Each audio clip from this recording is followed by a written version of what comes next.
का नाम है, एक फेस्टिवल का नाम है।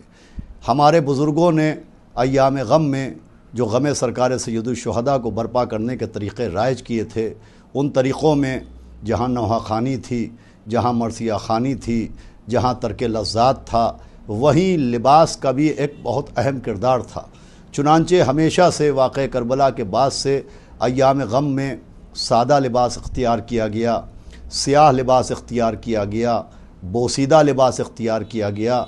यहाँ तक कि नए सियाह रंग के कपड़े सिलवाने के बजाय वो पुराने लिबास जो हमारे घरों में मौजूद रहते थे, हम उनको सियाह रंग में तब्दील करते थे और उन्हीं सियाह लिबास में मजालिस सरकार सैयदुल शुहदा में शिरकत की जाती थी।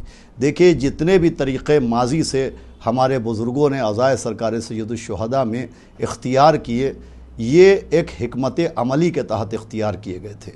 और वह हिकमत अमली ये थी कि एक मुशाहिदे की बात है कि एक शख्स अगर सड़क पे बैठा हुआ कहकहे लगा रहा हो तो उससे कोई नहीं पूछेगा तुम हंस क्यों रहे हो, लेकिन अगर कोई शख्स गिरिया कर रहा है तो हर आदमी के जहन में ख्याल आएगा कि रो क्यों रहा है। आप 10,000 के कीमती जूते पहन के सड़क पर निकलिए, आपसे कोई नहीं पूछेगा कि इतने कीमती जूते तुमने क्यों पहने हैं, लेकिन 10 मुहर्रम को जब आप पाबरहना निकलते हैं, नंगे पैर निकलते हैं, तो हर शख्स के जहन में ख्याल आता है कि आखिर ये शख्स नंगे पैर क्यों जा रहा है। आप 5,000 का इत्र लगा के सड़क पर निकलें, आपसे कोई सवाल नहीं करेगा कि तुमने खुशबू क्यों लगाई है।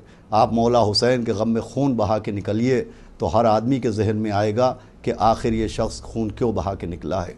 आप उजड़े हुए बालों के साथ, गमज़दा चेहरे के साथ, खुले हुए गरेबान के साथ, चढ़ी हुई आस्तीनों के साथ, ऊंचे ऊंचे पायचों के साथ पाबरहना आशूर के दिन जब निकलते हैं तो हर शख्स के जहन में आता है कि आखिर आज ये शख्स पाबरहना क्यों है, इसके बाल उजड़े क्यों हैं, इसका गरेबान खुला हुआ क्यों है। इसी के साथ साथ जब सियाह लिबास पहन के लोग मजालिस में शरीक होते हैं तो हर शख्स के जहन में ख्याल आता है कि आखिर ता हद नज़र ये कौन सी कौम है जो सिर्फ़ और सिर्फ सियाह लिबास पहने हुए है, बोसीदा लिबास पहने हुए है। हालांकि इस मजमे में साहिबान सरवत भी हैं, इस मजमे में साहिबान दौलत भी हैं। सियाह लिबास वो लिबास होता है जिससे दौलत का मुजाहरा नहीं हो सकता। सियाह लिबास को देख के कोई उसकी कीमत का अंदाज़ा नहीं लगा सकता। सियाह लिबास अलामत गम है। चुनांचे सियाह लिबास और बोसीदा लिबास भी मौला हुसैन को गम की तरवीज के लिए दिया गया था, ताकि हर शख्स ये देखे कि आखिर ये लिबास क्यों पहने हुए हैं। देखिए, मकसद रसूमात अज़ा क्या है?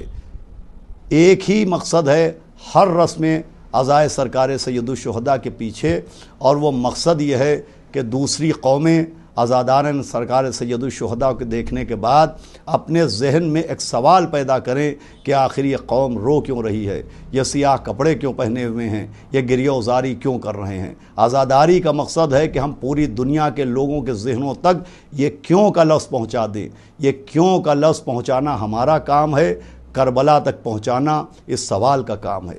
आज़ादारी का मकसद ये है कि हम पूरी दुनिया के कोने कोने तक मौला हुसैन का हक़ और मौला हुसैन की मज़लूमी का पैगाम पहुँचाएँ। उसी के तहत ये सारे तरीक़े इख्तियार किए गए थे। लेकिन ये मुहर्रम फेस्टिवल के नाम से जो ड्रेसेस आ रहे हैं, अगर हमने इसको बढ़ावा दिया तो आप यकीन जानिए कि कुछ सालों के बाद मुहर्रम अय्याम गम का नाम नहीं होगा, मुहर्रम एक फ़ेस्टिवल का नाम होगा। इस मौके पर आखिर में ख़ास तौर पर मैं अपनी ख़वातीन की खिदमत में, अपनी बहनों की खिदमत में, अपनी बच्चियों की खिदमत में अर्ज़ करूँगा कि आप अपनी ज़िम्मेदारी को समझें। कहीं ऐसा तो नहीं है कि मुहर्रम से कब्ल जो आप ख़रीदारी करने जाती हैं और दुकानदारों से आप ये कहती हैं कि हमें मुहर्रमी लिबास चाहिए, ऐसा तो नहीं है कि आपकी इस डिमांड की वजह से, आपकी इस मांग की वजह से उनकी हिम्मत में इजाफ़ा हुआ और आज नौबत ये आ गई है कि मुहर्रम फेस्टिवल के नाम से नए ड्रेसेस तैयार किए जा रहे हैं। खुदा के लिए आप अपनी ज़िम्मेदारी को पहचानिए। आज़ादारी सरकार सैयदुल शुहदा में ख़वातीन का सबसे अहम किरदार रहा है। کربلا سے کوفے، کوفے سے شام، شام سے مدینہ، اور مدینے سے آج اس شہر ازاں لکھنؤ، اور دنیا کے کونے کونے میں جو آزاداری پہنچی ہے یہ خواتین کی محنت کا نتیجہ ہے۔ آپ کی بے پناہ قربانیاں ہیں جس کا اجر آپ کو جناب سیدہ عطا کریں گی۔ آپ اپنی گھر کی ذمہ داریاں بھی نبھاتی ہیں، آپ اپنے بچوں کو ہی پالتی ہیں، آپ اپنے شوہر کی اطاعت بھی کرتی ہیں، آپ اپنے گھر کی ذمہ داریاں ہی پوری کرتی ہیں، اور اس کے بعد بے پناہ مجالس میں آپ شرکت کرتی ہیں۔ یہ آپ کی ذمہ داری ہے کہ خدا کے لیے آپ محرم کو فیسٹیول میں تبدیل نہ ہونے دیجئے۔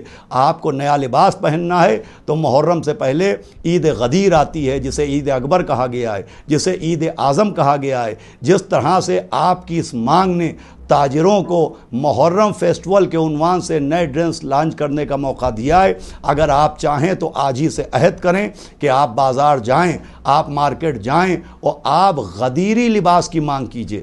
آپ کہیے کہ ہمارے یہاں عید غدیر آنے والی ہے، ہمیں غدیری لباس چاہیے، تو آپ یقین جانیے کہ آج وہ تاجران جو محرم فیسٹیول کے نام سے ڈریس لانچ کر رہے ہیں، انشاءاللہ آئندہ سال وہ غدیر اسپیشل کے عنوان سے ڈریس کو لانچ کریں گے۔ اس سے تبلیغ غدیر بھی ہوگی اور عزاداری سرکار سید الشہداء کے سلسلے میں آپ کی ذمہ داری بھی مکمل ہوگی کہ آپ اس ماہ محرم کو فیسٹیول میں تبدیل نہ ہونے دیں۔